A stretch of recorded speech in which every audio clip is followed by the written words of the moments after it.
Eu sou o Gilberto Baroli, eu fiz o Saga de Cavaleiros do Zodíaco, fiz o Velho do Trato Feito, fiz a terceira temporada do Robô de Perdidos no Espaço, fiz o Elo Perdido, enfim, a gente, quando dubla, a gente faz uma porção de coisas, tem que fazer tudo, senão a gente não ganha vida, tá? E eu tive a grata surpresa de ser convidado pelo meu amigo Vitor Piroja e pela Nila Hassan e pelo marido dela, o Gerardi, a participar dessa leitura dos contos sombrios dos irmãos Grimm. E é com muita felicidade, então, que eu vim fazer essa leitura para vocês. E para vocês verem que é coisa recente, estamos ainda na pandemia, tá? Estamos no mês de outubro, tá certo? Então, vocês vão ouvir os contos narrados durante a pandemia, tá, gente? Fiquei muito contente em receber esse convite e um grande abraço para vocês todos. Tchau. Mais sombrios dos irmãos Grimm. Como as crianças brincavam de abate. Primeiro conto.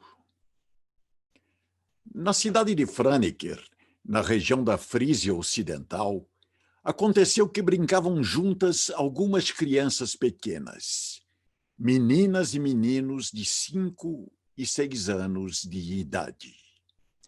E as crianças decidiram que um rapazinho seria o açougueiro, o outro rapazinho seria o cozinheiro e que um terceiro ainda seria o porco. Decidiram também que uma garotinha seria cozinheira, enquanto a outra seria a ajudante, que coletaria numa pequena vasilha o sangue do porco para que dele fizessem linguiças. Conforme o combinado, o açougueiro se aproximou do rapazinho, que seria o porco, levou-o ao chão e cortou-lhe a garganta com uma faquinha. E a ajudante de cozinha coletou o sangue na pequena vasilha. Um conselheiro que passava nas imediações viu essa desgraça.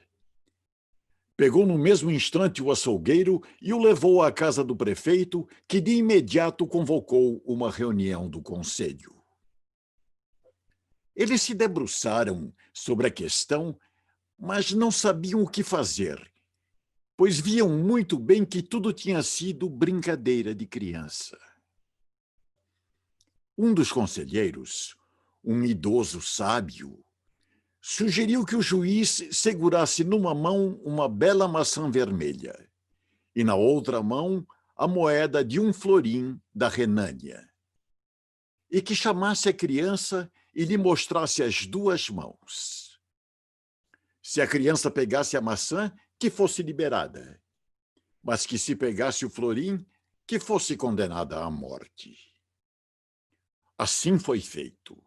E a criança pegou rindo a maçã e dessa maneira foi liberada sem qualquer castigo.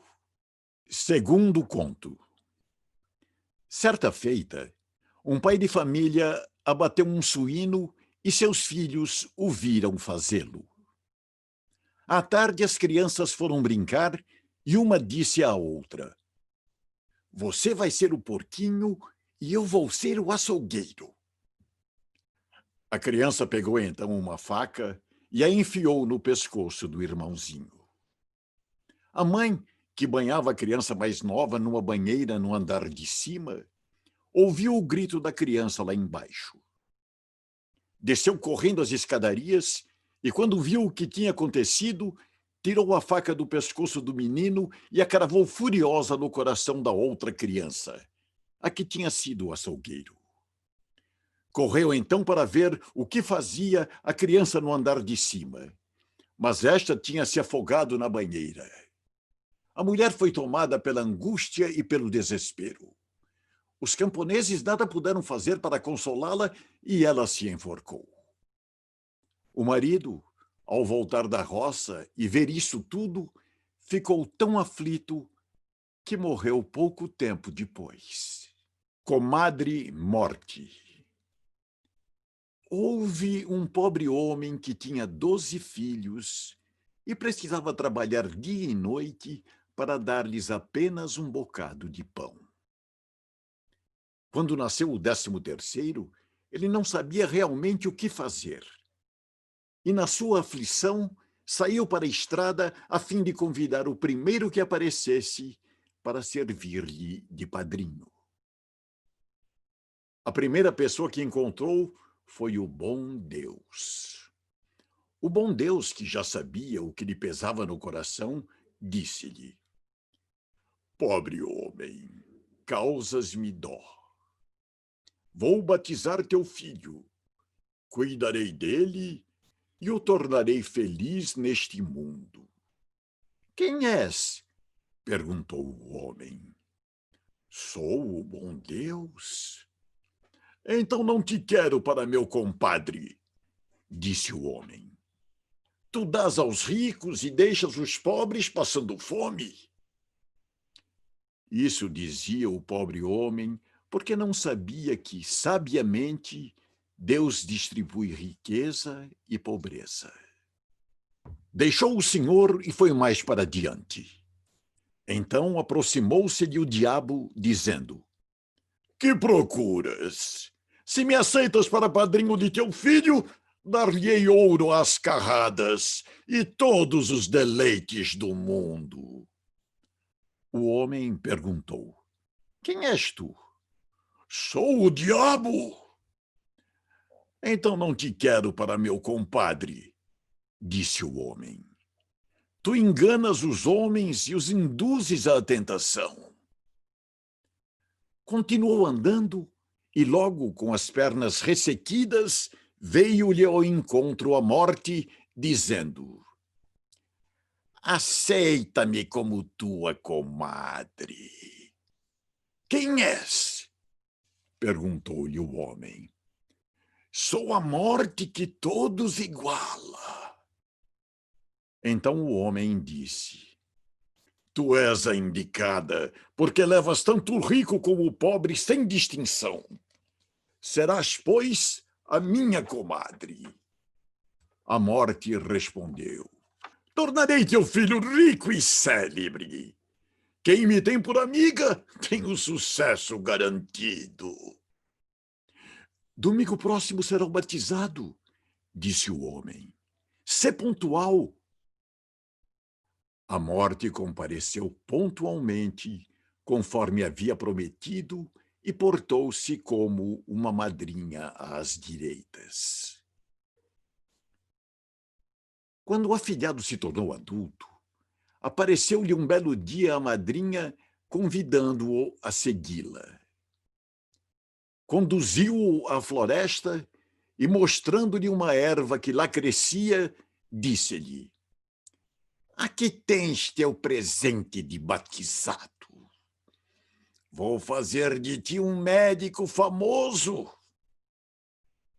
Quando fores chamado a atender algum enfermo, eu estarei todas as vezes lá.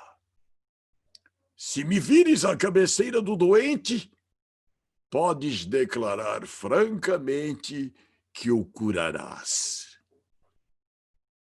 Dá-lhe depois um pouco dessa erva e ele ficará bom. Mas se me vires aos pés da cama, ele pertence-me. E tu tens de dizer que qualquer remédio é inútil, que nenhum médico deste mundo o salvará. Livra-te, porém, de usar a erva contra minha vontade. Poderás arrepender-te. O jovem tornou-se o médico mais famoso do mundo. Bastava-lhe olhar para o doente e já sabia se ficaria bom ou se morreria. Assim falavam dele, e o povo corria de todas as partes para que atendesse os doentes, e pagavam-lhe tão bem que ele logo enriqueceu. Aconteceu que, tendo adoecido o rei, chamaram um médico para saber se era possível curá-lo. Quando o médico se aproximou do leito, viu a morte aos pés da cama. Não havia erva alguma capaz de salvar aquele doente. Ah, se pudesse uma vez ao menos lograr a morte, pensou ele. Certamente se zangará, mas só o seu afilhado, por esta vez, fechará os olhos. Vou arriscar. Pegou o doente e virou-o na cama de modo que a morte ficou do lado da cabeça. Depois deu-lhe a erva e o rei melhorou e logo ficou completamente bom. A morte, porém, foi à casa do médico zangada e, com expressão sombria, ameaçou-o com o dedo, dizendo: Tu me lograste. Por esta vez deixo passar, porque és meu afilhado. Mas se ousares mais uma vez, agarro-te pela gola do casaco e levo-te comigo. Ouviste? Decorrido algum tempo, adoeceu gravemente a princesa. Era filha única do rei e este chorava dia e noite até ficar cego. Fez anunciar que quem a curasse casaria com ela e herdaria a coroa. O médico foi ver o doente e, lá chegando, viu a morte aos pés da sua cama. Deveria ter se lembrado da ameaça da madrinha, mas a grande beleza da filha do rei e a felicidade de tornar-se seu esposo o deslumbraram de tal maneira que não pensou em mais nada. Nem sequer via a morte, lançando-lhe olhares furibundos, erguendo a mão e ameaçando-o com o punho fechado. Não via nada. Ergueu a doente e deitou-a com a cabeça para o lado dos pés. Depois, deu-lhe a erva e logo as faces se lhe tingiram do mais belo rosado e ela recuperou a vida. Vendo-se defraudada pela segunda vez, a morte, a grandes passos, foi ter com o médico dizendo-lhe: Está tudo acabado para ti. Agora é a tua vez. E com a sua mão gélida, agarrou-o tão duramente que ele não pôde resistir-lhe e foi conduzido a uma caverna subterrânea. Lá viu outros milhares e milhares de círios enfileirados ardendo. Alguns grandes, outros médios, outros pequenos. A cada instante apagavam-se alguns e acendiam-se outros, de maneira que as chamas pareciam saltitar aqui e acolá num contínuo revezamento. Vês? Disse a morte. São as vidas dos homens. Os mais altos pertencem às crianças. Os médios aos casados e adultos. E os pequenos aos velhos. Mas, às vezes, também as crianças e os jovens têm apenas um pequeno círio. Deixa-me ver o meu, disse o médico, esperando que estivesse ainda bastante grande. A morte indicou-lhe um toquinho bruxuleante que ameaçava apagar-se e disse: Olha, aqui está ele. Ah, querida madrinha, disse o médico apavorado, acende-me outro. Faze-o por mim, que sou teu afilhado, a fim de que possa gozar a vida. Tornar-me-ei rei e casar-me-ei com a linda princesa. Não posso, disse a morte. É preciso que se apague um círio antes de acender outro. Ponha então o velho sobre um novo, para que continue a arder mesmo depois de acabado o primeiro, suplicou o médico. A morte fingiu e atendeu... Tá indo bem? Tá excelente.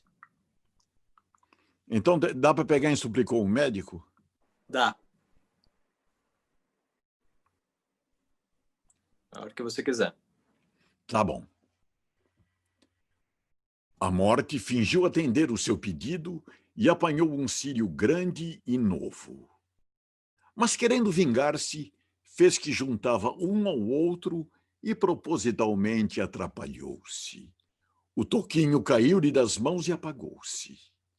No mesmo instante, um médico tombou morto. Ele também caíra nas garras da morte. As 3 folhas da serpente.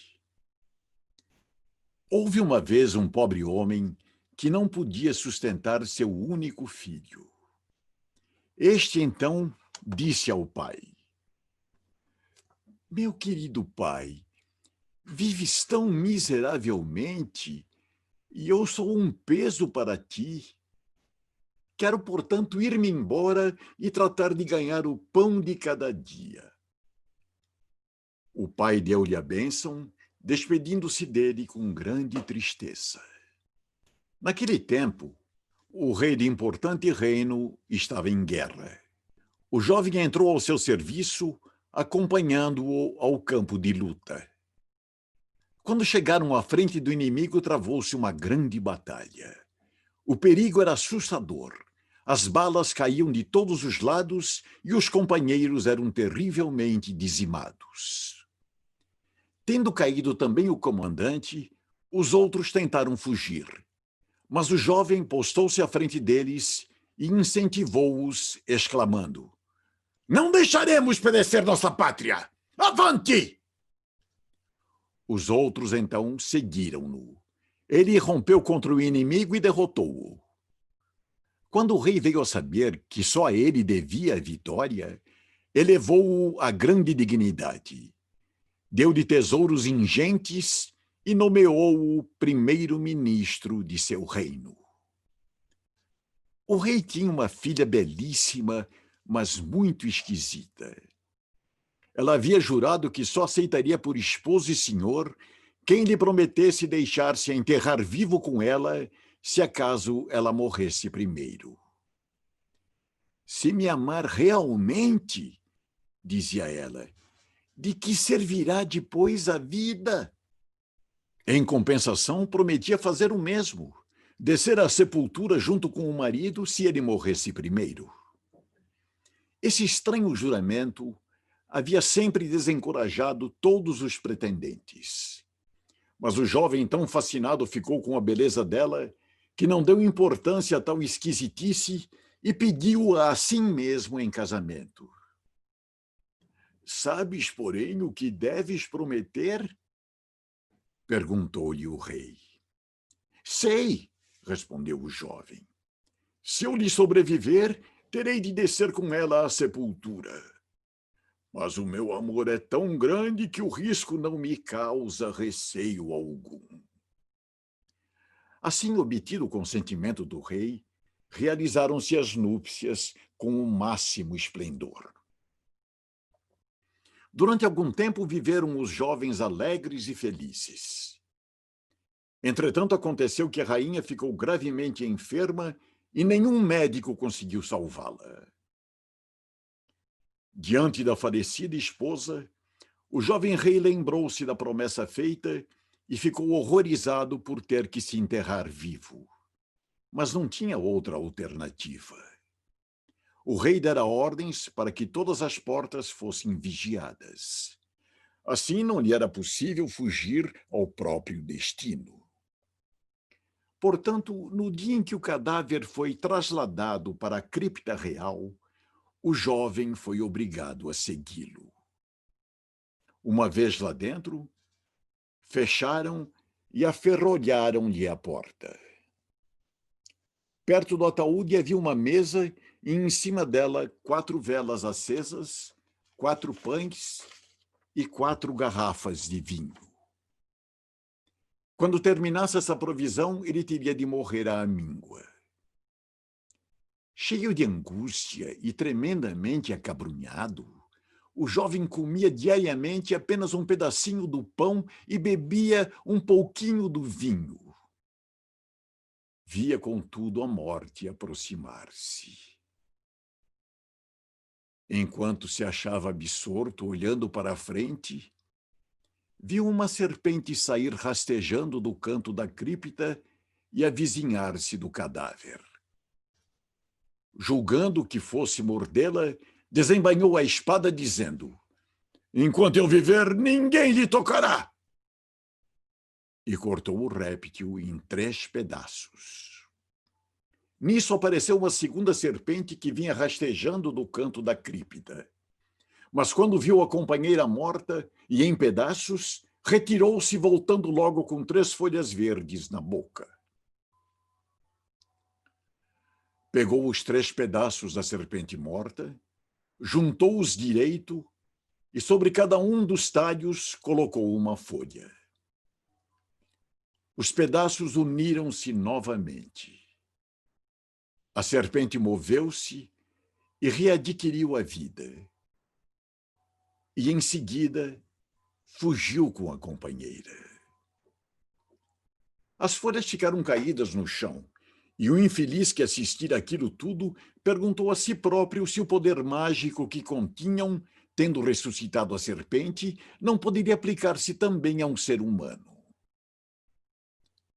Recolheu então as folhas, colocou uma sobre a boca e as outras 2 sobre os olhos da esposa falecida.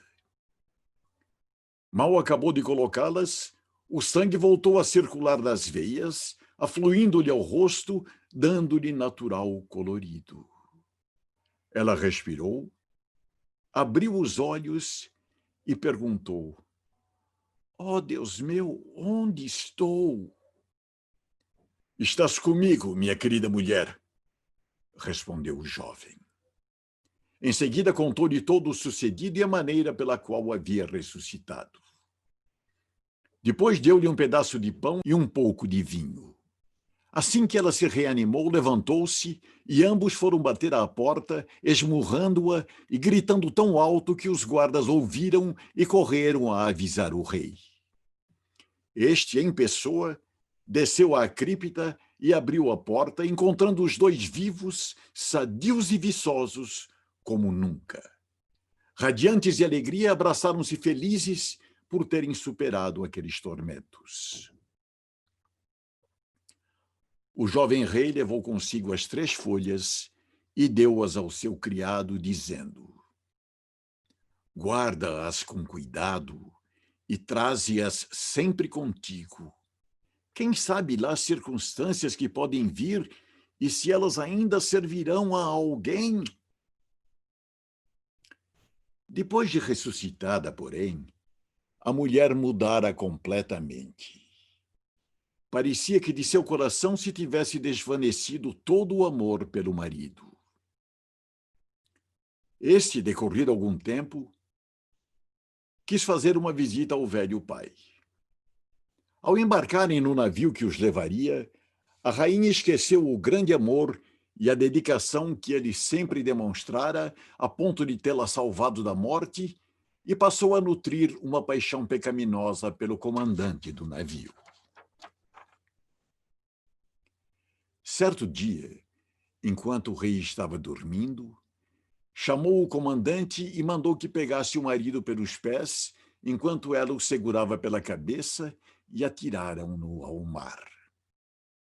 Consumado o crime, disse ela: "Agora voltaremos para casa. Diremos que ele morreu durante a viagem."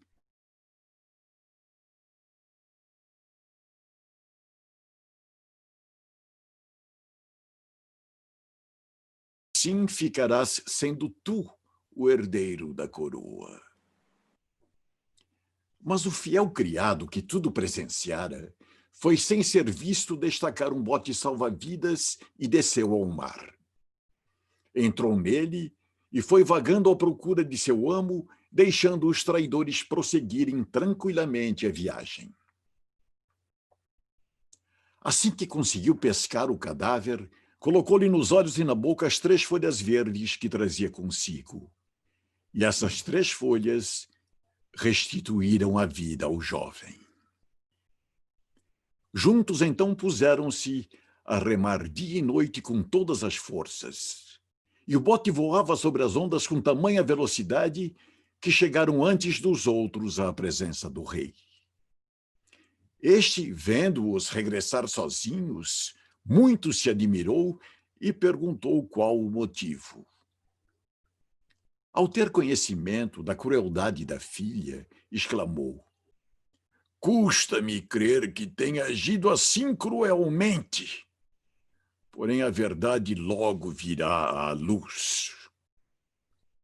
Mandou que entrassem num quarto secreto e ficassem ocultos de todos.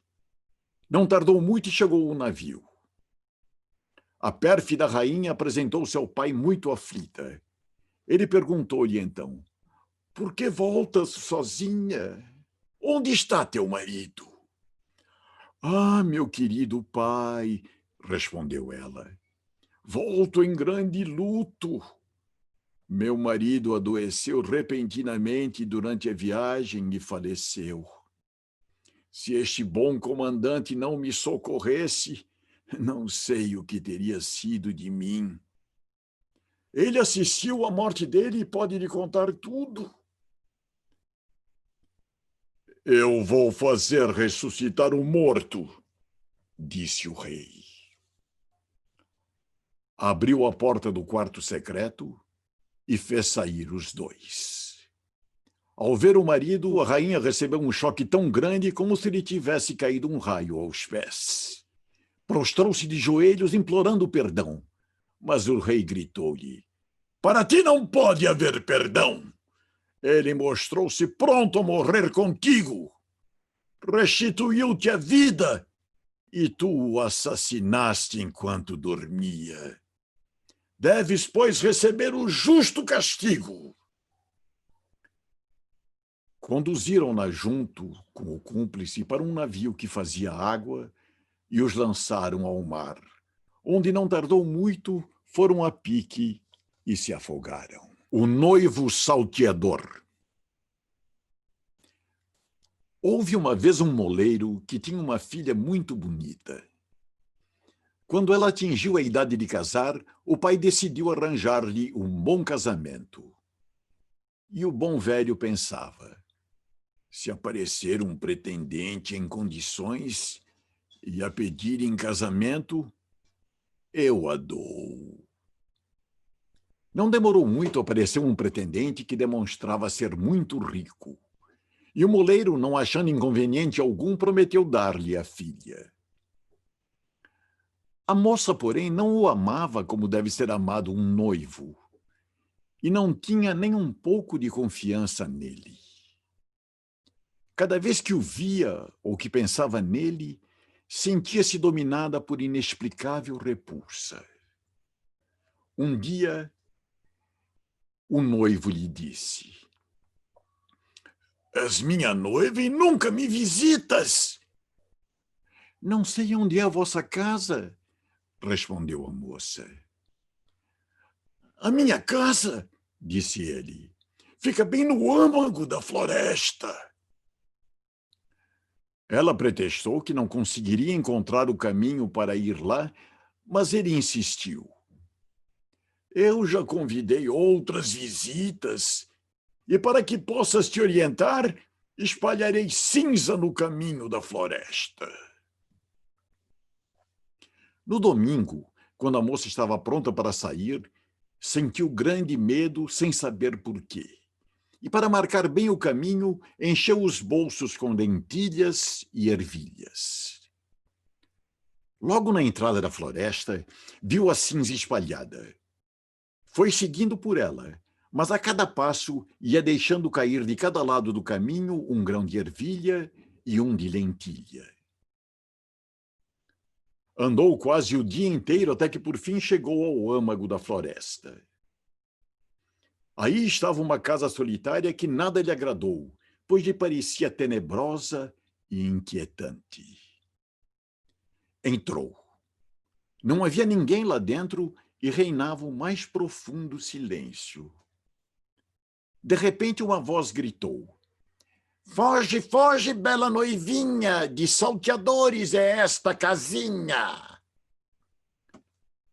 A moça ergueu os olhos e viu que a voz partia de um pássaro preso numa gaiola dependurada na parede.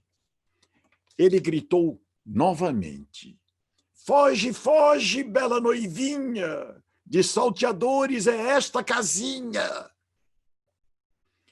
A noiva então foi de um quarto para outro, percorrendo toda a casa sem encontrar alma viva. Finalmente chegou à adega. Viu lá sentada uma velha decrépita, cuja cabeça tremia. "Podeis dizer-me se mora aqui o meu noivo?" perguntou a moça. "Ah, pobre menina", respondeu a velha.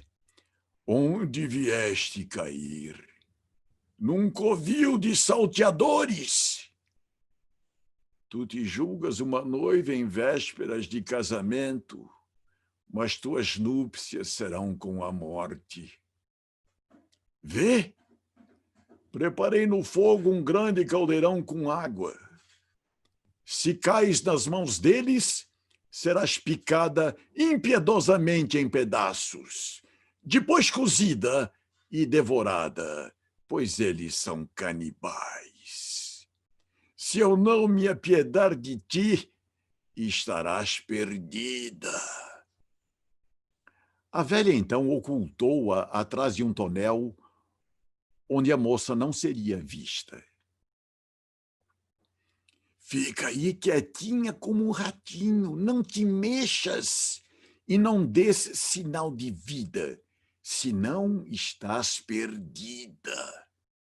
Esta noite, quando os salteadores estiverem dormindo, fugiremos as duas.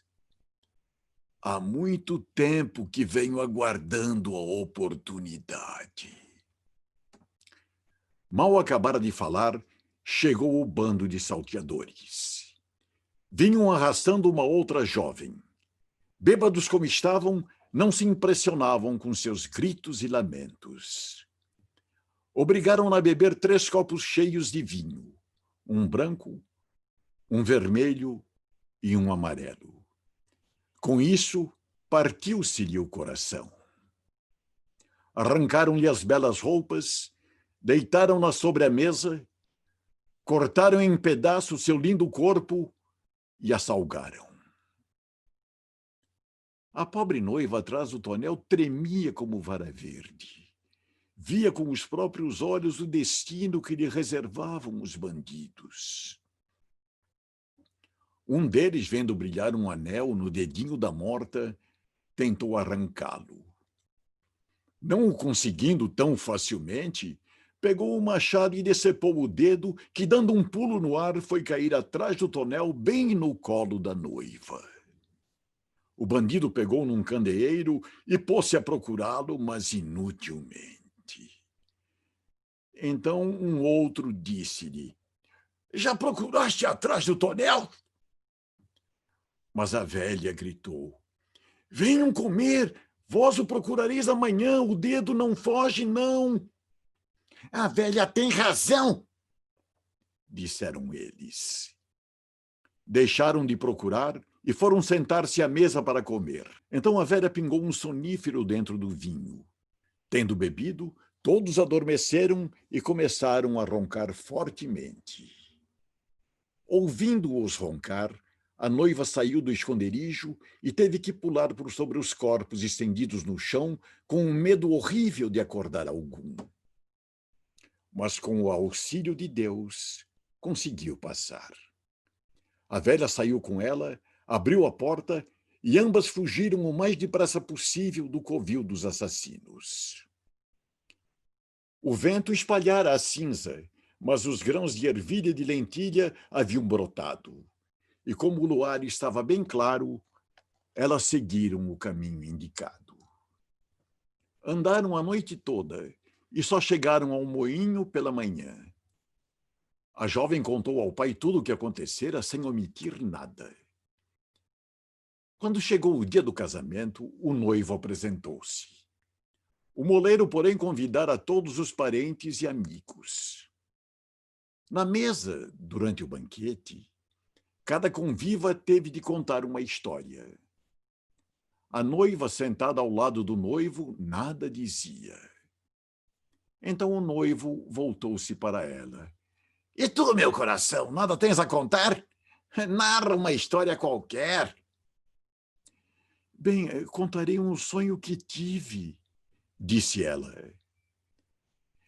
Ia andando sozinha por uma floresta e fui parar numa casa solitária.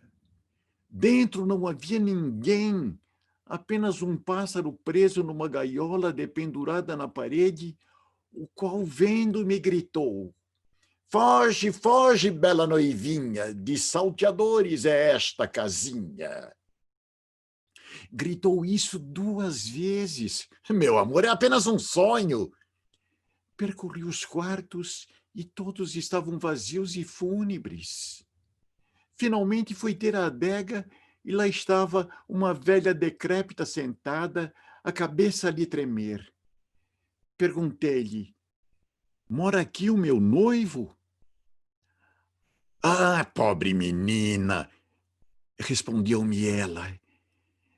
Caíste num covil de assassinos.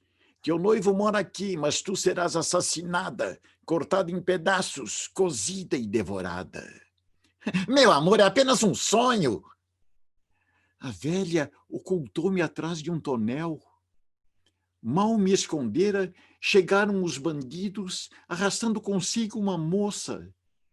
Deram-lhe a beber 3 copos de vinho, um branco, um vermelho e um amarelo, e com isso partiu-se-lhe o coração. Meu amor, é apenas um sonho.